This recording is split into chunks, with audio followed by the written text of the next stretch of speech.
Welcome to this presentation called Being Attacked with Blame and Anger, and especially in the circumstance in which you are not really the source of the anger. So we're going to talk about two major things. We're going to talk about how to filter this displaced anger and how to reduce the accompanying pain that obviously comes along with it. Anyway, let me just introduce myself. My name is Mr. Advocate. I'm the co-founder of RiseToYourTop, a video-based coaching, counseling, and business consulting, platform. My co-founder is my daughter, Michele, and we do this, together. Anyway, let me start with using a filter of a pool to develop the analogy in terms of the filter that we should have, as people. Obviously, this isn't exactly the prettiest part of the property, the infrastructure in behind walls, etc. But anyway, what happens obviously in the filter system is there's that little guy that runs along the bottom, of the pool, and he's picking up, debris, he's picking up algae, and he's picking up hopefully poisons that are in the pool, and we come and get the big debris out, and then we go through more filter system, over here. Now, what happens is if you don't do it, obviously there's a buildup in the pool. The pool goes from being a nice blue to a not so nice green, and that's yucky. And so then if you go into the pool, you're probably going to get sick because it's just full of poison. And that's what happens to us too, is we're bringing in this poison, this anger, this blame stuff that's coming into our system. If we're not filtering it out, it's just building up, and candidly, we're just going to get sick. And it can be long lasting. I mean, not just I'm sick now and I just recover from it. No, it could be like for the rest of your life. I want to tell you a quick story about a blame game with some anger that I received as a youngster. I was in grade 2, Niagara Falls, Ontario, Canada. It was at recess. I was standing against the wall, along with, just about, everybody else. We're just, talking. And I look down and I see something shiny, on the ground. And, I'm a coin collector, so I'm thinking, oh, this is a dime, this is a nickel or something. So I pick it up and it's a tack, just one of these tacks you put into the boards. And so, oh, well. And so just as I did that, however, a teacher comes by and immediately says, you're the one that's been writing on the wall. Come with me, young man. I don't even know what's going on, but I'm whisked off by the teacher, and I'm in such shock. Nothing's coming out of my mouth. I just picked this up off the ground. But anyway, I get this blame. This teacher is really ticked off and pulls me into the school, and then puts me against the wall as soon as he comes through the door.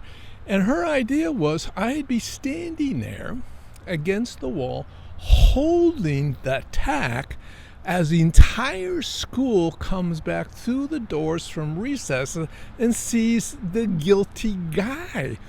Man, this was just devastating to me. I mean, the shame of it all, and feeling guilty, but I wasn't guilty. I was blamed, and there was anger. And obviously, I'm telling the story, about 60 years later or more, because it did scar me. So this blame game and the anger that goes with it is no small potatoes. It's like the pool. If we don't filter it out, we're just going to be sick, and the sickness can go, for a long period of time. Anyway, so let's talk about what we can do about this. How can we do some filtering, if you like, of the poison that's come in vis-a-vis this blame anger attack that we get? And so the first thing is to recognize that most likely the anger wasn't about ourselves. This teacher came to me already angry. So there's something else that was going on in her life, and I was the recipient of that anger.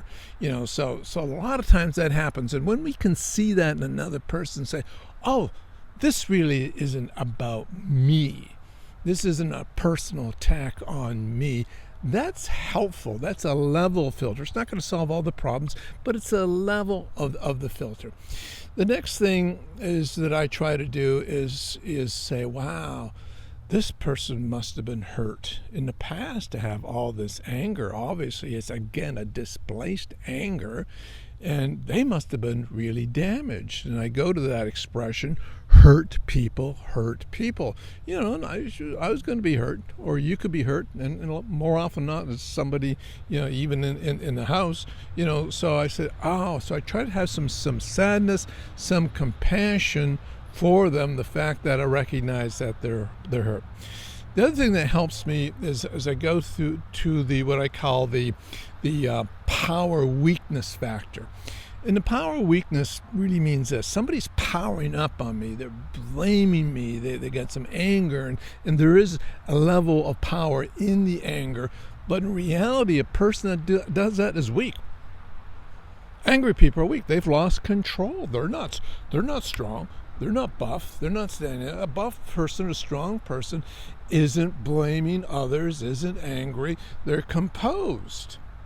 In martial arts, you know, which I do, the last thing you want to do is be angry. Then you lose control, your effectiveness, your speed. Your brain is not operating as effectively. So anger, even though there's a power that's coming out that can affect you, it's actually a weakness. And when I remember that, it takes away their power. It takes away their power. Therefore, it's a filter. It's a filter system. The other thing that I do is sometimes I'll hit back, you know, and say, stop the abuse, stop this anger, stop this blame game. It's not happening. Now, the wrong person, that can actually escalate the situation where they're going to just up the amps and come more angry and more blame at you. And if the person's physically stronger than you are, or they're in a position above you, it may not be the best move to take. So the minimum, at least say it in your mind. Stop the abuse. I'm not your punching bag. I have more value than a punching bag. As a matter of fact, I have great value. I'm worth a lot. And if you can get to that spot and say that and actually believe it, because candidly, you are worth a lot. There's only one you. You're irreplaceable. You're a treasure because you're rare and there's only one of you. Hear that. And if you can appropriate that, own that, take that in, that's a filter against this anger and this blame that can be coming at you. The other thing that you can do to help filter this is forgiveness. And you may not be ready for that, but what I do recommend that you check out my series called The Forgiveness Cruise. It's right in the channel here.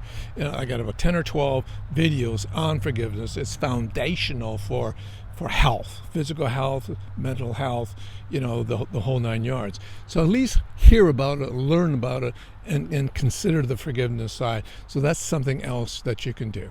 Okay, just wrapping it up. Quick summary: if you're being attacked, you know, with the blame stuff and the anger stuff, you know, look at the person, see that they got some problems. No, it's not about you. Understand that actually they're not as strong, they're weak. You may be stronger, just in terms of being composed and how you're handling the blame game, and then think about, you know, the forgiveness. So there you have it. This is going to help you with stress, anxiety, because as you receive these things, the stress, anxiety can go to depression, can go to panic attacks, can go to destructive behavior like suicide. So it's not small. We need to be able to filter the stuff comes at us, and so I hope you hear that. And as you know, I'm building a whole platform to take this even into a deeper level, show you more application of how you can do it in life, me and my daughter, and it's going to be good stuff. So subscribe so we can tell you when what we call the climb is ready, so that you'll be able to jump on it and start receiving enormous amounts of benefits. And of course, subscribe to this channel because we want to get the word out.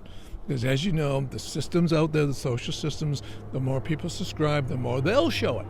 to more people. So we got to get the word out that there are solutions, that we can rise to our top. We can excel financially, relationally, spiritually, and have great lives. Anyway, you have a great week, and I'll see you on the next video. Bye for now.